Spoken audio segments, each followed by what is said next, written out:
नमस्कार। इस समय हम आ चुके हैं चित्रकूट जिले के करबी तहसील में। जी हाँ दोस्तों, चित्रकूट जिले के करबी तहसील में आए हुए थे। यहाँ एक दिवसीय संत रामपाल जी महाराज जी का सत्संग चल रहा था। इस सत्संग में कुछ ऐसे लोग इंटर किए हैं जो कि सतभक्ति मार्ग से बिल्कुल परिचित नहीं थे। कहने का तात्पर्य देखा जाए वो एक बौद्ध धर्म से बिलोंग करते हैं और बाबा साहब को जो कुछ मानने वाले हैं, आप देख पा रहे होंगे यहाँ पे बाबा साहब के लोग मानने वाले खड़े हैं यहाँ पे। और यहाँ पे इधर संत रामपाल जी महाराज जी के ये अनुयायी खड़े हैं और इनके जो है अंदर कुछ बहुत सारे सवाल हैं, डिस्कस चल रहे थे। इन्होंने सत्संग में एंटर किया और बहुत सारे सवाल हैं, तो आइए इनके जान लेते हैं क्या किस प्रकार के सवाल हैं। क्योंकि बौद्ध धर्म से रिलेटेड बहुत सारी प्रचलन हो चुका है। बौद्ध धर्म एक ऐसा धर्म है जो कि एक कहीं ना कहीं पूजा पाखंड और अंधविश्वास में इसको नहीं मानता है। ये एक बहुत बड़े गौरव की बात है। तो उसको मानने वाले लोग आ चुके हैं, तो आइए जान लेते हैं इनसे क्या किस प्रकार के प्रश्न हैं इनके और क्या इनके उत्तर संत रामपाल जी महाराज जी के अनुयायी दे पाते हैं, कहाँ तक खरा उतरते हैं। बने रहिए हमारे डिबेट के साथ। जी नमस्कार सर, क्या नाम है आपका? अमर सिंह जी, आप पहले तो ये बताएं यहाँ आप किस उद्देश्य से आए थे? क्योंकि जो बौद्ध धर्म के लोग हैं, जो बाबा साहब को मानने वाले लोग हैं, उनका मतलब किसी भी भक्ति लाइन से कोई लेना देना तो होता नहीं है, तो आप फिर भी यहाँ क्यों आए? सर पहली बात देखिए, हम बाबा साहब मतलब जी उन्हीं को हम मानते हैं क्योंकि उन्होंने गरीब लोगों से बहुत अच्छा काम किया। उन्होंने संविधान बनाया, गरीब लोग अंदर पढ़ सकते हैं, बड़े बड़े ऊंचे पदों में जा सकते हैं। इसी तरह उनको मानते हैं। ये रामपाल जी जिससे हैं वो लोग उनको नहीं मानते। वो कहते हैं कि वो उन्होंने कुछ नहीं किया। हम उनको पूछते हैं, हम सब कोई भगवान मानते हैं क्योंकि उन्होंने हमें इतना कुछ बनाया है कि हम आजकल मतलब जो बड़े बड़े लोग हैं, जैसे पंडित लोग, ब्राह्मण लोग हैं, तो उनके सामने अगर बोल सकते हैं। तो पहले ऐसा कुछ नहीं था, जब पहले भगवान नहीं थे, लेकिन भीमराव अम्बेडकर ने इतना अच्छा काम किया है। देखिए, बहुत बड़ा प्रश्न उठ रहा है कि डॉक्टर बी.आर. अम्बेडकर जी ने मानव समाज के लिए बहुत बड़ा एक योगदान किया, बहुत ही अच्छा कुछ किया है। और देखा जाए भगत जी काफी कम सहयोग दिया, उनकी किसी प्रकार का मानते नहीं है। क्या ऐसा इनका क्या बोल रहे हो आप? नहीं मानते हैं? बिल्कुल नहीं मानते हैं। बोलते भगवान मानते हैं। कहाँ चले गए होगा तुम? स्टेशन पहले क्या भगवान नहीं थे? भगवान होते तो क्यों इतना लोगों को क्यों हो रहा था? ट्रेन तो तुम्हारा शाम के है ना, 7 बजे वाली। कुछ नहीं देते, अगर वो चलते थे पीछे उनके पूछा, सब लोग आते थे कि चलो तुम्हारे पैर में हमारे मानिकपुरा जाते हैं। इतना उनके पास इस बात से मैं भी सहमत हूँ क्योंकि बाबा साहब एक बहुत बड़े मसीहा हुए हैं हमारे समाज के लिए। तो ठीक है भगत जी, और उनके आप भेजो तो मैं अलग जगह से भेज रहे हूँ। आप लोग आखिर संत रामपाल जी महाराज जी के जो अनुयायी हैं, पढ़ाई में है और देख लिया होगा तो कि वो नहीं मानते हैं, इनके अंदर भ्रम है। क्या है ये तो पता नहीं है, ये आप लोग बता सकते हैं। नमस्कार सर जी, क्या बताएं कि संत रामपाल जी महाराज जी के जो अनुयायी हैं वो बाबा साहब जी को किस नज़रिए से देखते हैं? देखिए, जो संत रामपाल जी महाराज जी के अनुयायी हैं जी, पहले हम अपने गुरुदेव के चरणों को प्रणाम करते हैं, संत रामपाल जी महाराज जी के चरणों को जी। तो हमारे जो सतगुरुदेव जी ने बताते हैं कि संत रामपाल जी महाराज किसी का विरोध नहीं करते, ना कोई देवी देवता का विरोध करते हैं, ना किसी महापुरुष का विरोध करते हैं। जैसे इन्होंने भाई साहब ने कहा कि संत रामपाल जी महाराज जी के अनुयायी हैं वो अम्बेडकरवादी अम्बेडकर साहब को नहीं मानते। देखो, बाबा साहब अम्बेडकर साहब हमारे लिए आदरणीय इंसान हैं। उन्होंने बहुत अच्छा शिक्षा का जो महत्व दिया है, वो उस समय ऐसा बताया था कि हम शिक्षा के नज़दीक नहीं पहुंच पाते, लेकिन अम्बेडकर साहब ने ऐसा कुछ विज्ञान बनाया कि आज हम शिक्षा को ग्रहण कर सकते हैं। जब तक हम शिक्षित नहीं हुए तब तक किसी चीज़ को हम परख नहीं सकते हैं। आज हम शिक्षित हुए तब हम अपने सदग्रंथ को वहाँ गए, घूम फिर के हर चीज़ को वेद बातों को पढ़े हैं। तब आज हमारे सतगुरु रामपाल जी महाराज जो बताते हैं सदग्रंथों के अनुसार, इतिहास के अनुसार, इतिहास हमारा क्या कर रहा है, हमें किस हिसाब से चलना चाहिए। इतिहास के अनुसार आज हम चल रहे हैं। हमारे सतगुरुदेव जी किसी का विरोध नहीं करते हैं। बाबा साहब अम्बेडकर हमारे आदरणीय हैं, अब उनका बहुत आदर सत्कार करते हैं, लेकिन आप पूजनीय नहीं, भगवान नहीं हो सकते। तो क्या आप सभी बाबा साहब जी को अमर भगत जी मान सम्मान किस प्रकार से बोल भगत जी जी आप क्या बोलना चाहेंगे? जी, मैं अपने जगत गुरु तत्व गुरु भगवान को शरण में नमन करते हुए मैं सोचता हूँ कि इनके दिमाग में जो ये सोच भरी हुई है कि बाबा साहेब ने ही सब कुछ किया है, तो बाबा साहेब ने हमारे आँखों के सामने तो देखे बहुत कुछ किया जी। ठीक है जी लेकिन रही बात जो है परमात्मा की से संबंधित, परमात्मा ने ही बाबा साहेब को भेजा। उन्होंने ये कहा है कि आप वहाँ जाओ और आपकी महापुरुषों में गणना हो, आप महापुरुष का काम करेंगे। जो वहाँ पर मेरे भेजे हुए दलित समाज आज बन चुकी है, तो उनको जो है शिक्षा दे करके उठाइए। सर सुनिए सुनिए, अगर सुनिए, आप शिक्षा अगर वहाँ देंगे उनको, ताकि वो हमारे आध्यात्मिक ज्ञान को समझेंगे, तब जाके अपने यहाँ जो पंडित तुम लोगों को दबाए हुए हैं, तब उनके वो शिक्षा के अनुसार उनको सामना करेंगे और इनका उद्धार होगा। चलिए, सबसे जो बड़ी बात थी ये यहाँ पे फाइनल हो चुकी। जैसे कि कुछ हमारे बौद्ध धर्म के अनुयायी थे हमारे पर्सन, तो उनका ये कहना था कि मतलब बाबा साहब जी का और बौद्ध धर्म का ये लोग मान सम्मान नहीं करते हैं, बाबा साहब को एक अलग दृष्टि से देखते हैं। तो इन्होंने अभी सभी ने स्वीकार किया है, और एक बार हम इनसे सबसे स्वीकार करवाते हैं, क्या आप बाबा साहब जी को मानते हैं या नहीं मानते हैं? उनके संविधान को मानते हैं, संविधान को मानते हैं बाबा साहेब को। बाबा साहेब ही महापुरुष है। पहले सबसे प्रथम बाबा साहेब को ही भेजा गया है कबीर साहब के द्वारा, जा करके उन दबे कुचले परिवारों को जो है शिक्षित करिए आप। जब आप शिक्षित रहेंगे तब तक वो ऐसे ही दबे हुए रहेंगे।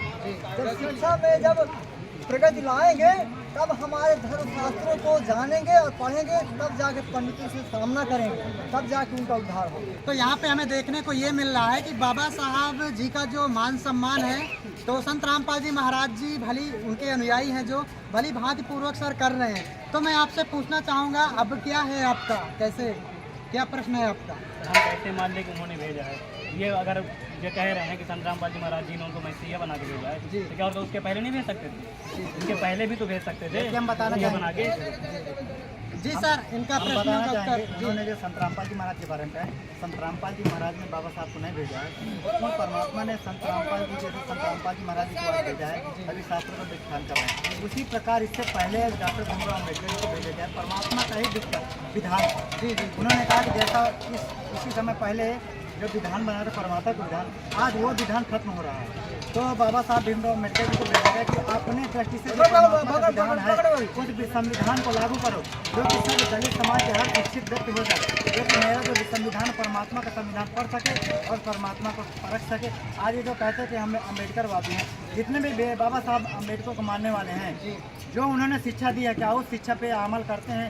बाबा साहब भीमराव अम्बेडकर ने अपने इस संविधान को लागू करने के लिए उन्होंने एक केतली चाय में एक कप चाय पूरी जिंदगी दिन बिता देते थे। ये लोग आज दारू पीते हैं, मछली खाते हैं, मुर्गा खाते हैं, गाली देते हैं। ये संविधान है बाबा साहब ने अम्बेडकर तैयार किया है। आप बताइए। बहुत बड़ी बात उठ रही है जी, आप कुछ बोलना चाहेंगे? जी, जगत गुरु तत्वदर्शी संत रामपाल जी महाराज जी की जय हो। मैं आप बौद्ध धर्म को ये बताना चाहूँगा, देखिए कहीं ना कहीं जो है, जो डॉक्टर भीमराव अम्बेडकर जी हैं, उनको हम बड़ी लगन श्रद्धा से मानते हैं। ऐसा नहीं है कि हम उनको मानते नहीं जी। उन्होंने जो है ऐसा संविधान लिखा, और उनको संविधान लिखने में कहीं ना कहीं 2 वर्ष 11 माह 18 दिन उनके बारे में हमने भी पढ़ा, जो अच्छी तरह से रूबरू हुए। और उन्होंने 6 मौलिक अधिकार हमें जो प्राप्त जो दिए जो है, आज जो है वो लागू हैं। कुछ मौलिक अधिकार अभी भी जो है दबे जा रहे हैं, लेकिन फिर भी जो है उन्होंने एक अस्पृश्यता का एक अधिकार हम लोगों को दिया, जो कि अस्पृश्यता का अधिकार है जो है, यानी छुआछूत। कहीं न कहीं जो है ये जो अस्पृश्यता का अधिकार है जो है, ये हमारे जो संत रामपाल जी महाराज जी हैं, ये भी इससे जो है निजात जो है दिला रहे हैं। तो कहीं ना कहीं आप गीता में जो आप देख सकते हैं कि इससे ऊपर भी कोई ना कोई शक्ति है। डॉक्टर भीमराव अम्बेडकर हम मानते हैं वो हैं, वो महापुरुष की श्रेणी में आते हैं, लेकिन कहीं ना कहीं गीता में वो भी अब एक ज्ञान से ही हम बता रहे हैं कि उसमें लिखा है गीता में कि अक्षर पुरुष एक पेड़ है और निरंजन वा की डार और तीनों देवा शाखाएं पात रूप संसार। तो कहीं ना कहीं जब ये जो है संसार एक पत्ती रूपी संसार है, आप गीता में देख सकते हैं, कहीं ना कहीं आज शिक्षित समाज है, आप खुद जो है गीता उठा के देखिए कि आखिर इसमें रियल सच्चाई क्या है। इस प्रकार से जो है वो जो महापुरुष हैं उनको हम बहुत जो है आदर सम्मान पूर्वक जो हम उनका जो है आदर करते हैं। और बाकी जो संत रामपाल जी महाराज जी हैं, वो जो है पूर्ण परमात्मा हैं, और जो है वो एक प्रकार से जो अवतरित हुए जो है, और हम ये कह सकते हैं कि जो है वो जीवन परिचय इनका जो है जो रहा बहुत ही अच्छा रहा जो है।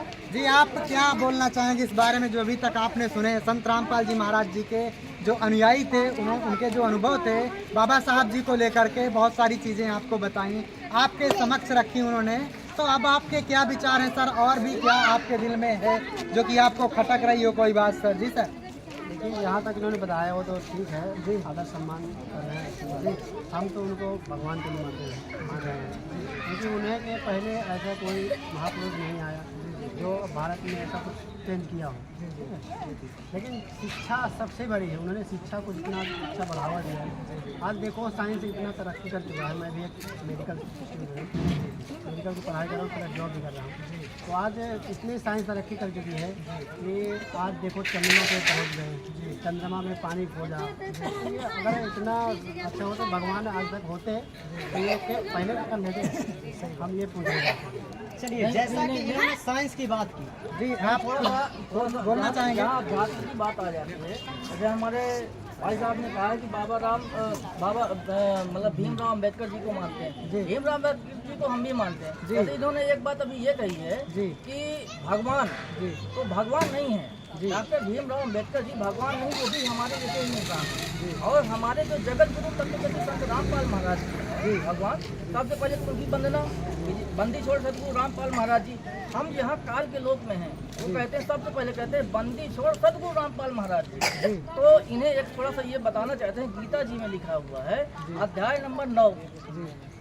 नंबर 9 और श्लोक नंबर 25 में लिखा हुआ है कि देवताओं को पूजने वाले देवताओं को प्राप्त होते हैं, अब पितरों को पूजने वाले पितरों को प्राप्त होते हैं, अब भूतों को पूजने वाले भूतों को प्राप्त होते हैं, अब मेरा पूजन करने वाला भक्त मुझको प्राप्त होता है। तो थोड़ा सा ये भाई साहब ये बता दें कि जब गीता जी में साफ शब्दों में लिखा है डॉक्टर भीमराव अम्बेडकर जी ने हमें अधिकार दिया है शिक्षा का, आज हम शिक्षित हैं, शिक्षित समाज है, हम अपने शास्त्रों को पढ़ सकते हैं। तो थोड़ा सा इनसे हमारा हाथ जोड़ के निवेदन है, ये भी हमारे भाई हैं बहन, थोड़ा शिक्षा का जो है इसे ध्यान दें, अपने शास्त्रों को प्रमाण सहित खंगाले, देखें कहाँ पे क्या लिखा हुआ है। देखिए, बात दरअसल सही है कि जैसे कि बाबा साहब जी ने शिक्षित किया, हमारे सभी पवित्र धर्म ग्रंथ भी हैं। अब इनसे ये भी जान लेते हैं इसी कड़ी में कि ये जो भी जगत के लोग हैं कहीं ना कहीं बाबा साहब जी को मानने वाले, बौद्ध धर्म को मानने वाले, ये गीता वेद जो भी ये बात कर रहे हैं संत रामपाल जी महाराज जी के अनुयायी, इनको ये मानते भी हैं या नहीं मानते हैं? सर, आप क्या कहना चाहेंगे?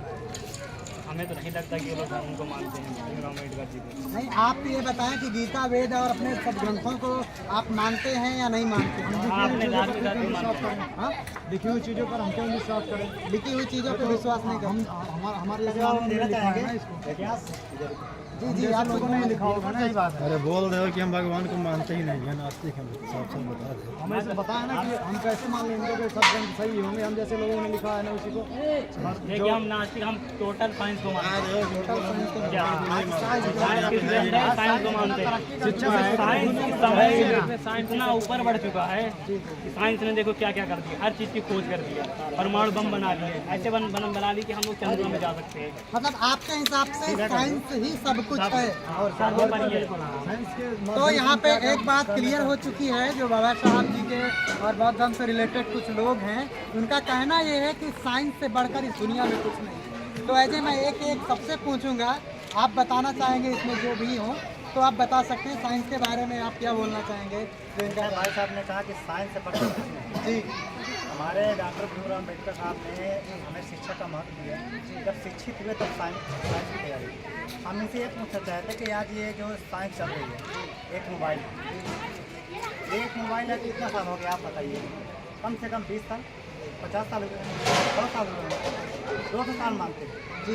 लेकिन इससे पहले मोबाइल क्यों नहीं था? वो साइंस का ही सारा मानते हैं, साइंस के दम पे तो मोबाइल तैयार हुआ है। लेकिन 200 साल, 1000 साल पहले क्यों नहीं? देखिए, साइंस जहाँ पे साइंस खत्म होती है वहाँ पे अध्यात्म स्टार्ट होती है। साइंस सब कुछ नहीं है, साइंस को दिया गया था, लेकिन जहाँ पे साइंस खत्म होती है वहाँ पे अध्यात्म की स्टार्ट होती है। कहीं ना कहीं जो मोबाइल है या साइंस का दिया हुआ आज का है 2 साल पहले, लेकिन ये पूर्ण परमात्मा का ही दिया हुआ विधान बनाया हुआ है। वो संविधान, वो कैसे, आप ऐसा कैसे बोल सकते हैं कि मतलब ये पूर्ण परमात्मा का दिया हुआ मोबाइल है, साइंस का नहीं है? इस बात को प्रूफ करें। तो हम ये कर रहे हैं कि हम आपसे जब पूछना चाहते हैं कि यार 200 साल पहले क्यों नहीं मोबाइल चलाया? ये साइंस ये 200 साल पहले क्यों नहीं दिया है? ये 200 साल पहले बता मोबाइल दो क्यों कि नहीं था? परमात्मा ने ही ज्ञान दिया है जो बताया तो मतलब जिससे- साल पहले सर 3 साल पहले लोग शिक्षित थे। अब जो है आगे बढ़ रहा है आज साइंस के माध्यम से बढ़ रहा है। सभी लोग साइंस की खोज अभी कलयुग में हुई। हमारे वैज्ञानिक है क्या क्या नहीं कलयुग में वैज्ञानिक हुए हैं। वैज्ञानिकों ने पढ़ाई की, रिसर्च किया, इसके बाद खोज की, मोबाइल की खोज की, उससे पहले दूरबीन की खोज उससे की, पहले मनुष्य नहीं बहुत था। सारे ऐसे इलेक्ट्रॉनिक चीज़ें हैं जिनकी खोज की है, उन्हीं के अनुसार पर सब काम हुआ है। अभी मोबाइल कलयुग के पहले सतयुग द्वापर त्रेता सतयुग द्वापर त्रेता कलयुग अभी प्रारंभ हुआ है ना। तो इसके पहले तो अगर ये कह रहे हैं कि साइंस ही सब कुछ है तो थोड़ा रामायण में थोड़ा चले जाए। रामायण में जब राम रावण का युद्ध हुआ है तो पुष्पक विद्वान था उस समय। अब आज जो है इस भगवान ने जो ये साइंस दिया है, जो माइंड दिया भगवान का ही है, दिया हुआ है। समुद्र के सुखाव वाले उदाहरण देव ना जगह से इसे 7 समुद्र पी रहे हैं 2.5 घूंट में। उदाहरण देव वाला साइंस सुखा सकता है, मतलब 7 समुद्र का अगर से पी रहे हैं 2.5 घूंट में। ये वाला उदाहरण देव कहीं तो साइंस सुखा सकता है क्या? क्या था? आज जो मोटर चल रही है, गाड़ी चल रही है, साइंस जितना आगे जा रहा है उतना अध्यात्म से पीछे ही है, जबकि अध्यात्म सर्वपर। आप क्या बोलना चाहेंगे? सर मैं जवाब देना चाहता हूँ सर। ठीक है, साइंस जो है वो आप भगवान मानते हैं, ये अच्छी बात है। जिसने आपको जो है आगे बढ़ाने की कोशिश की। लेकिन बात ये बताइए कि साइंस जिसने तैयार किया, लेकिन उसको किसने तैयार किया? आपके पास कोई जवाब है? साइंस को तैयार करने वाला भी तो कोई है। यहाँ पर भगवान ने सबको जन्म किया है, है ना? जैसे व्यक्ति को जन्म किया, हमें भी तो भगवान नहीं बनाया है। भगवान मानते हैं ना, नहीं बनाया है ना। आपको बनाया ना, भगवान को मानते हैं ना। साइंस है। आप भगवान को मानते हैं ना। देखिए ऐसा है, भगवान ऐसा है, डिस्कस नहीं करनी है ज़्यादा। बाकी मैं आपसे हम आपको वही बात बताना चाहते हैं। भगवान ने सबको बनाया है। साइंस को बनाने बंदी वाला छोड़ सतगुरु रामपाल भगवान की जय हो।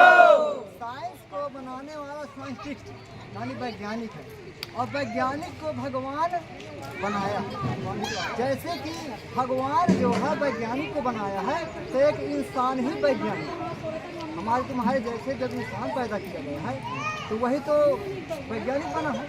और वैज्ञानिक बन करके भगवान की कृपा से ही उसने तो साइंस को पढ़ा है, सब्जा बनाया है। एक डॉक्टर होता है नहीं, एक बात सुनिए मेरी। जैसे कि गर्भवती औरत के पेट में जी बच्चा रहता है जी, तो किसके सहारे वो पल रहा है? आप कोई चीज निकल जाओ चीती हुई, हेलो ठीक है, अंदर ही फटफटा करके 1 मिनट में मर जाए। एग्जाम्पल के माध्यम आए मान लो, तो उसकी कृपा ही होगी तब तो किसी न किसी हिसाब से वो जी रहा है। बताओ, वैज्ञानिक जी रहा है क्या? उसके पेट के अंदर भगवान की कृपा न होती पेट के अंदर कैसे जीता है? अब बताओ, आप कह रहे भगवान, साइंस भगवान है। एग्जाम्पल बताइए, एक एग्जाम्पल के माध्यम से इनको जो है मैं बताना चाहूँगा। देखिए, जो साइंटिस्ट है, वैज्ञानिक है, वो कहीं ना कहीं जितनी भी मेडिसिन बनाती है वो, ठीक है, तो वो मेडिसिन कहीं ना कहीं डॉक्टर लोग जब यूज करते हैं, तो डॉक्टर जब यूज करता है रोगियों के पास जो है, तो इलाज करने के दौरान जो है अपना भरपूर प्रयास करता है जो है कि मतलब ये मरीज बचे, है ना, उसका भरपूर प्रयास रहता है। लेकिन लास्ट में कभी होता ये भी है, आपने देखा होगा प्रत्यक्ष रूप में, कि डॉक्टर इलाज करते करते करते करते एक समय ऐसा आ जाता है कि इस रोगी का जो इलाज वो पूर्णतः जो समाप्त नहीं कर पाता, और लास्ट में जो है उस रोगी की जो है क्या हो जाती है, मृत्यु हो जाती है, डेथ हो जाती है। तो फिर वो जो डॉक्टर होता है, वो डॉक्टर क्या बोलता है, चलिए अब तो ऊपर वाला ही आपका सहारा है और बाकी जो है अब कोई जो है सहारा नहीं है। तो लास्ट में जो है वो वही कहता है कि अब ऊपर वाला ही जो है जाने, अब जो है मेरे बस का नहीं है। तो कहीं ना कहीं वो एक परमात्मा, एक शक्ति तो है ना जो है भगवान। देखिए, सोचने पर ये बातें मजबूर कर रही हैं। आज ये बातें सोचने पर मजबूर कर रही हैं कि साइंस जहाँ की सब कुछ है, और आजकल देखा जाए आज वो इंसान बनाने की भी सोच में लगा हुआ है कि इंसान में मैं जीव भी डाल दूँ। हालांकि जीव डाल नहीं पा रहा है। यहाँ तक हमने भी सुना है कि रोबोट तैयार कर लिए, बहुत सारी चीज़ तरक्की कर ली साइंस ने, लेकिन आज कुछ बातें ऐसी हैं जो साइंस करने में तो मतलब सक्षम नहीं है। तो आप इस बारे में क्या कहना चाहेंगे और आपके क्या विचार हैं? भाई मैं कह रहा था कि इस दुनिया में अभी समय साइंस हर चीज़ कर लेता है। देखिए अगर हाथ कट गया हो, आर्टिफिशियल हाथ लगा देंगे, आपके पैर लगा देंगे, दिल लगा देंगे, गुर्दा लगा देंगे, हर चीज़ साइंस कर सकता है। अभी समय ये भी रिसर्च चल रहा है कि दूसरे की गर्दन काट के भी लगा सकते हैं, उसके बारे में भी रिसर्च चल रही है। देखिए उन्होंने रोबोट बना दिया। रोबोट बनाने से क्या हुआ, बहुत मतलब हर एक काम को क्या करते, बहुत ईजी करते हैं, आसान करते हैं। किसी भी काम को 4 घंटे 5 घंटे लगते हैं, मौका मिनटों में 10 मिनट 20 मिनट में आसानी से कर देंगे। साइंस कितना आगे बढ़ गया। इस बात का मैं आपका समर्थन करता हूँ, इस बात का मैं आपका समर्थन करता हूँ। लेकिन अभी जो आपके समक्ष एक प्रश्न ऐसा खड़ा हुआ जो मुझे सोचने पर यह मजबूर कर रहा है कि भाई यदि उस इंसान की मृत्यु होने जा रही है, डॉक्टर नहीं बचा पा रहा, तो वहाँ पे डॉक्टर ये कहता है कि वो भगवान ही मतलब बचा पाएगा, उसी के शरण में जाओ। हमने सुना है जी कि जो जिसकी जन्म होती है उसकी मृत्यु भी होती है। जी बिल्कुल सर, अगर उसकी मृत्यु हुई होगी, आनी है कि होनी है अब, तो मरेगा तो भाई चाहे डॉक्टर चाहे मुड़े पर खड़ा हो जाए, कुछ नहीं कर सकता उसका। जी आप साइंस का क्या महत्व रहेगा ये बताइए। साइंस का क्या है, जो मालिक परमात्मा है उसे क्या जहाँ पे आया वो तो एक दिन जाएगा ही जाएगा। यहाँ पे जाने का समय भी फिक्स है ना। यहाँ पे एक बात क्लियर हो रही है, जाने का हड्डी टूट गई तो हड्डियाँ भी जोड़ देंगे, भाई हड्डी जोड़ती है, हाथ पैर टूट गया तो वो सब जोड़ देते हैं। अलग बात है। साइंस को पूर्ण महत्व नहीं दिया गया है। बात ये है, साइंस को पूरा महत्व नहीं दिया गया है। साइंस ही अगर सब कुछ है, भाई साहब को कहना ये खराब हो गया तो साइंस ने चेंज कर दिया, हाथ कर दिया तो साइंस ने चेंज कर दिया। तो ये हाथ किसने दिया? हाथ दिया किसने बताइए, शरीर किसने दिया? दिल किसने दिया है? हाथ किसने दिया है? ये शरीर किसने दिया है? साइंस ने नहीं दिया। जी जी आप जी वो किसने दिया सर? जी भगवान ही सब कुछ है। प्रकृति देखिए, प्रकृति है, प्रकृति ने ही सबको बनाया है। अगर प्रकृति ने बनाया है, प्रकृति ने सब कुछ दिया है हमें, वैसे हमें दिया वैसे आप देखिए ऐसे यदि आप डिस्कस करेंगे तो आपके जो क्वेश्चन है तो वो संतुष्ट पूर्वक नहीं हो पाएंगे। और मुझे लगता है आपकी डिस्कशन बहुत अच्छे से चल रही है, तो थोड़ा कोऑपरेट करें, कंटिन्यू करते हैं इसको। और आज की डिबेट में हम बहुत कुछ शायद खुलासा कर पाएंगे जो आम जीव के लिए, आम मानव समाज के लिए हम एक खरे उतर सकते हैं उसमें। तो हम एज ए अपने जो भी हैं क्वेश्चन अपने धीरे धीरे रखें और सवाल भी आपके धीरे धीरे होता है। जी आप क्या बोल रहे हैं? जी सर जिन्होंने कहा जी ये सब आपको दिल हाथ पैर किसने दिया, तो प्रकृति का एक नियम है, प्रकृति ही सबको बनाती है। अच्छा, प्रकृति तो सब कुछ देगी यहाँ पे सब कुछ। जी बिल्कुल, जैसे के अनुसार कुछ प्रकृति है। देखिए सब कुछ। जी जैसे अभी कोरोना का समय चला था ना जी, कोरोना का समय ऑक्सीजन बहुत कमी हो गई जी। लेकिन साइंस ने भी तरक्की की थी जी कि सिलेंडर भर भर के भेजा, तुरंत का तोड़ खोज दिया। बचाया गया। लेकिन उस समय भगवान ने साइंस ने ही किया सब कुछ। ऑक्सीजन ही नहीं था। भगवान साइंस ने तो तरक्की भी नहीं किया। ऑक्सीजन भगवान ने क्यों नहीं बचा रहे उन लोगों को? क्यों भगवान कहा कोरोना में इतने सारे लोग मरे, भगवान ने क्यों नहीं बचा दिया है? साइंटिस्ट लोगों ने बचाया ना, ऑक्सीजन दे देकर। बहुत सारे करोड़पति जो लोग हैं उन्होंने दान किया, पैसा दान किया, ऑक्सीजन घर घर तक पहुँचाया गया, हॉस्पिटल में पहुँचाया गया, तब इंसानों की जान बचे। तो भगवान कहाँ था उस समय? क्यों नहीं बचाया भगवान ने? साइंस ने ही तो बचाया ऑक्सीजन देकर। देखिए कुछ समय जो पहले महामारी कोरोना आया था उसको लेकर के बात छिड़ चुकी है कि तब भगवान कहाँ थे, क्या कैसे सिस्टम था, है ना। तब साइंस हमारी सब कुछ कर रही थी। ऑक्सीजन से रिलेटेड बहुत सारे क्वेश्चन होते हैं यहाँ पे, तो आप क्या बोलना चाहेंगे? जैसे इन्होंने कहा कि पहले कोरोना से पहले दिनों का प्राकृतिक का नियम, प्रकृति का नियम। जी लेकिन प्रकृति जो भगवान से बनाए हुए सिस्टम है उसका नियम रहेगा ना। तो साइंस का जो साइंस हम लोग आप लोग साइंस पढ़ते हैं तभी साइंटिस्ट बनते हैं, बिना पढ़े लिखे नहीं बन सकते। जब बाबा साहब भीमराव अम्बेडकर ने जो शिक्षा का महत्व दिया है, इसीलिए देखिए आप पढ़ो, इस चीज़ को समझो। ये साइंस है, साइंस भी पढ़ाई लिखाई है अपने पेट रोटी चलाने के लिए वो करेंगे तभी आगे बढ़ पाए। साइंटिस्ट लोग पैसे में काम करते हैं, फ्री में नहीं काम करते। डॉक्टर लोग फ्री में नहीं काम करते हैं। अब इन्होंने जब प्राकृतिक का कहा तो प्राकृतिक ईश्वर का ही पाया जाता है, ईश्वर की ही देन है। तो जो ऐसा वो कहेगा कि हमें ऐसा घुमाना है तभी वो घूम पाएगा।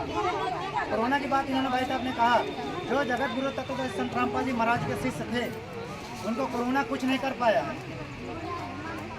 साइंस की बात करें, जो शरण में नहीं थे उनको खत्म हो गए हैं। जो हमारे संत रामपाल जी महाराज के शिष्य थे उनको कुछ नहीं किया है। भगवान की जय हो। हमारे सदगुरु रामपाल जी महाराज शास्त्रों के अनुसार भक्ति बताते हैं और जो मंत्र बताते हैं उसमें इतनी पावर है कि साइंस भी वहाँ फेल हो जाती है। आप क्या बोलना चाहेंगे? ये बोल रहा हूँ, जब कोरोना टाइम चल रहा था जी तो आप देखे होंगे कि बड़े बड़े मंदिरों में जो है ताला लग गए। गेट बंद हो गए, बड़े बड़े थाने जो है बंद हो गए। ऐसा क्यों? जब भगवान ताले खुला गए। हाँ, भगवान के मंदिर में ताले खुले। जी क्या बोलना था? भगवान भगवान के मंदिर में ताले क्यों? मैं बता रहा हूँ, देखिए आप हर मंदिरों में सोचते हैं कि भगवान होंगे ना। क्या आप ये सोचते हैं? क्या एक बौद्ध धर्म में भीमवाद ये सोचता है कि हर एक मंदिर में भगवान हो? नहीं, मतलब आपकी क्या राय है, मंदिर में भगवान होते हैं या नहीं? भगवान होते हैं, मानते नहीं, हम मानते नहीं। हम जैसे कि सर मेरा एक सवाल है, जैसे कि आज देखा जाए कि ये आज की जनरेशन के लिए इलेक्ट्रॉनिक से लेके मतलब हर मतलब कठिन कार्य को सरल बनाने के लिए वैज्ञानिकों द्वारा जो भी उपकरण दिए गए हैं उनको सरलतापूर्वक यूज कर रहे हैं। जो घंटों में काम हो रहे थे ना मिनटों में हो रहे हैं। तो अगर जब हमें ये चीज़ें उपलब्ध हैं, हम इनसे काम अपना पूरा कर रहे हैं, तो भगवान की जरूरत ही क्या है? क्वेश्चन करना चाहिए। पहले देखिए बैलगाड़ियाँ होती, तो पहले लोग जाते थे तो घंटों लग जाते। आज जो है यातायात साधन जो है उपलब्ध है, तो जैसे कि 1 घंटा लगता है, स्कॉर्पियो हो गया, 4 पहिया हो गया, ट्रेन हो गई, ये सब साइंस की चीज़ है। भगवान अगर देना तो पहले क्यों नहीं दे दिए हैं? मतलब कहीं ना कहीं वो अपनी बात पे आरूढ़ है, साइंस ही सब कुछ देन है। जी ये जो कह रहे हैं ना, इससे पहले भगवान का देन नहीं है। भगवान ने साइंटिस्ट को दिमाग दिया, तब जाकर साइंटिस्ट आता है। भगवान के दिया हुआ हम लोग और आप लोग बैठे हैं, परमात्मा का दिया हुआ संविधान है, तभी ये लोग संविधान पर चले और इस चीज को आविष्कार किया है। बाकी साइंस अपने से नहीं तैयार किया, साइंटिस्ट को भगवान ने ही बनाया है। जी आप क्या बोल रहे थे? आप कुछ बोलना चाहेंगे? इधर आके बोलिए। आप कह रहे हैं कि भगवान सब कुछ है, परमात्मा है। तो पहले तो थे परमात्मा ना ये दिमाग देती तो कैसे एरोप्लेन बन जाती? ये 200 साल 300 साल पहले क्यों नहीं था? ये कैसे ये तो हम इनसे जानना चाहते हैं। उस समय साइंटिस्ट क्या कर रहा था? इन्होंने मंदिरों की बात की। मंदिर में कहीं भगवान नहीं होता, गौर कर लीजिए। कोरोना काल में पूरे मंदिर बंद हो गए। संत रामपाल जी महाराज जी कैसे आश्रम थे? डिबेट बहुत लंबी हो गई भगत जी। जो है मंदिरों में कहीं नहीं है, जो आप कह रहे हैं और जो पुजारी वहाँ कह रहे हैं भगवान है, भगवान कोई कहीं नहीं है। कबीर परमेश्वर का एक कथन है कि पाथर पूजे हर जगह तुम्हें पूजे पहाड़, हर की चकिया कोई न पूजे जाकर पीस खाए संसार। समझो, तो अगर मंदिरों में भगवान होते अगर तो वहाँ पर कुछ आवाज आती है। जब आप वहाँ मंदिरों में जाते हैं तो कौन आवाज देता है? वहाँ पुजारी बैठा रहता है लेने के लिए आप, तो वही लेता है और वही सीधे आपको विदा कर देता है। आप भगवान से मिलने जाते हैं, भगवान किसी मंदिर में नहीं है, ये आपकी गलत सोच है। हम भी नहीं मानते कि मंदिर में भगवान है। भगवान तो कण कण में है। भगवान तो जो है उस लोगों में बैठता है, ऊपर से सब लोगों की परवरिश करता है। भगवान वो है भगवान, पूर्ण भगवान। हम मंदिरों में कहीं भगवान भटकते नहीं है। क्या बोलना चाहिए? भक्तों के लिए भगवान भटकते हैं, भक्तों के लिए भगवान भटकते हैं। क्या बोल रहे हो? थोड़ा ध्यान से सुने। जी दिल अंदर दीदार। जी बोलिए आप। परमात्मा के दिल अंदर दीदार दर्शन, बाहर अंत में जाइए, काया माया कहाँ पतरी पर मत छूटे। इनसे ये पूछो, भूख लगती तो रोटी खा लेते हैं, पानी प्यास लगे तो पानी पी लेते हैं, और धूप लगे तो शायर हो जाते। इनसे पूछो ये कौन बता रहा है? परमात्मा ही तो अंदर से आवाज़ दे रहे हैं कि बेटा ऐसा ऐसा कर। लेकिन ये अज्ञानता को भूल रहे हैं, तो अपने क्या करेंगे? बंदी कौन सर देखिए, इन्होंने जैसा कि उपकरण की बात की, तो उपकरण जैसे एरोप्लेन हो गया, हवाई जहाज हो गया है ना, ट्रेनें हो गई है ना, ये जो है विज्ञान की तरक्की है। ये जो लोहा है, ठीक है, लोहे से जो है ट्रेन बन पा रही है, और जो भी मतलब एल्यूमिनियम है, कई प्रकार के धातुएं हैं। तो ये धातुएं जो है ये कहाँ से हैं सर? ये प्रकृति ने ही जो है तो उत्पन्न किया ना। तो कहीं ना कहीं यहाँ से सिद्ध हो पा रहा है कि कहीं ना कहीं जो विज्ञान है, विज्ञान से ऊपर भी तो कोई ना कोई शक्ति है भाई। अगर जो है प्रकृति का वो भी तो सहारा ले रही है, विज्ञान जो है प्रकृति का सहारा ले रही है कि नहीं भाई? वो लोहा है, लोहा को पहले जो है खनिज से निकाला जाता है, और निकाल करके उसका संशोधन किया जाता है। संशोधन करने के बाद उसको जो है अच्छी तरह से जो है उसको लोहा के रूप में नियुक्त किया जाता है, तब तो जाके उससे निर्माण होता है। है डायरेक्ट तो जो है वो अपना जो है लोहा उत्पन्न नहीं कर देता है क्या वैज्ञानिक। बोलना चाहेंगे इस बात पे? मैं ये बोलना चाहूँगा जैसे कि इन्होंने बताया कि भगवान ने प्रकृति ने सब कुछ दिया। ठीक है, मैं मानता हूँ 1 मिनट के लिए भगवान ने सब कुछ दिया, प्रकृति ने सब कुछ दिया। जब हमारी प्रकृति ने दिया है और वैज्ञानिकों ने सब कुछ हमारे लिए उपलब्ध कर रखा है, सरलता पूर्वक हर एक कठिन कार्य को सरलता पूर्वक कर सकते हैं, तो हमें भगवान की जरूरत ही क्यों है? हमें क्यों जरूरत है भगवान की? बताओ, जब जो चीज़ हमें चाहिए क्यों मिल नहीं रही है, तो क्यों भगवान की चाहिए? हम बताओ, इसका जवाब चाहिए, हम बताओ।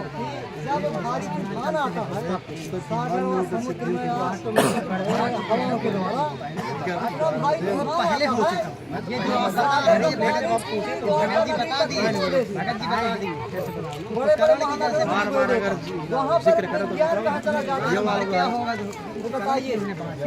वैज्ञानिक तो सब कुछ जो है सूर्योदय की होते ही वो खोज करने की चेष्टा में है, चंद्रमा की खोज कर रहा है।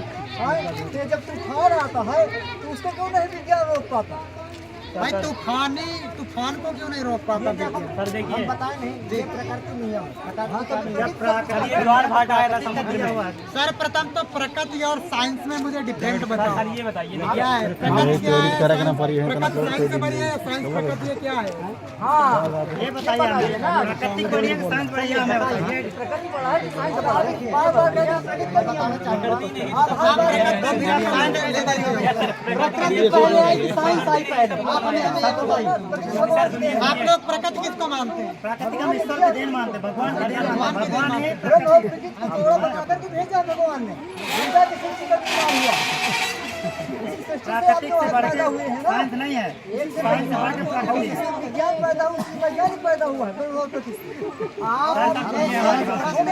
आप मुझे सुनिए, शीति जल पाव गगन समीरा, 5 तत्व से बना शरीर है, यही प्रकृति है। इसी के अनुसार हमारा क्या हुआ, देखिए हमारा 5 तत्व से शरीर बना हुआ, ठीक है। जब इसमें हमें किसी प्रकार की कोई कमी होती तभी हम बीमार हो जाते हैं। हाँ, इनमें थोड़ी भी अगर डिफरेंट थोड़ा कुछ कमी हुआ तो हम तभी हम बीमार होते हैं। डिबेट समाप्त करो भैया, बहुत टाइम हो गया। तभी क्या हो, साइंटिस्ट जो हमारे जो डॉक्टर हो गए सभी हमारी चीज क्या इलाज करते हैं, हर चीज बड़ी ज्यादा हो जाती है। जी क्या बोल रहे हैं? हाँ देखिए, आप 5 तत्व को आपने दिया है विशेषता, ठीक लगेगा। क्या बोल ये बताइए हम और तुम किस प्रकार पैदा हुए, किस गुण से पैदा हुए? 5 तत्व के साथ साथ गुण भी नहीं है? हम तो माता पिता के पेट से गर्भ से जन्मे हुए हैं। बिना गुण के पैदा हो गए हो। कौन सा गुण, क्या गुण क्या होता है? भगत जी डिबेट समाप्त करो। इसको प्रकृति बोलते हैं। और ब्रह्मा, सतगुरु विष्णु और तमगुरु शंकर, ये तीनों गुण विद्यमान है आपके शरीर में और हमारे शरीर में। इसमें क्या है, रजोगुण की संचालन। अजय भगत जी बोल दो कि फिर कभी इसी मुद्दे पर डिबेट करेंगे, समाप्त करो डिबेट, जाके पैदा हुआ है ना? तो आपका विचार जी आपके बहुत और भी बढ़िया कोई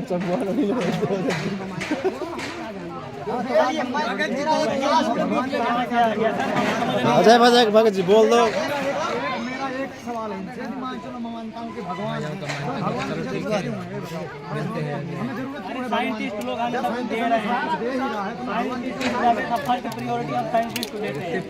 साइंस ही हमारे सब कुछ है। नहीं, अभी तक तो बताया इन्होंने साइंस के बारे में, आपको उत्तर भी दिया, आप उस पर निरुत्तर भी हुए, फिर भी आप साइंस को लेकर के बैठे हुए हैं। हमारे गांव को आसान कर दिया, और इससे ज्यादा क्या चाहते हैं आप? बैठ जा रहे हैं हमारे जो भाई मांगता हूँ। हमें हम ठीक है एक मिनट के लिए मानते हैं, लेकिन भगवान की जरूरत हमें क्या है? ठीक है सर, 1 मिनट लाइन में रहिए। एक प्रश्न है इनका एक प्रश्न है, देख लेते हैं। जी बताइए। बंद कर दो, आगे भी डिबेट की भाई। अजय भगत जी बोल दो, कह दो कि इसी मुद्दे पर फिर कभी डिबेट करेंगे, समय नहीं है ज़्यादा, बोल दो। हाँ अच्छा, हम लोग भक्ति करते क्या हम नहीं खाते? हमारा परिवार नहीं चलता है क्या? बताइए, हम नहीं मजदूरी करते हैं, ऐसा नहीं है। भगवान कहते हैं कि चलते फिरते देता हूँ, बैठेगा ऐसा कौन?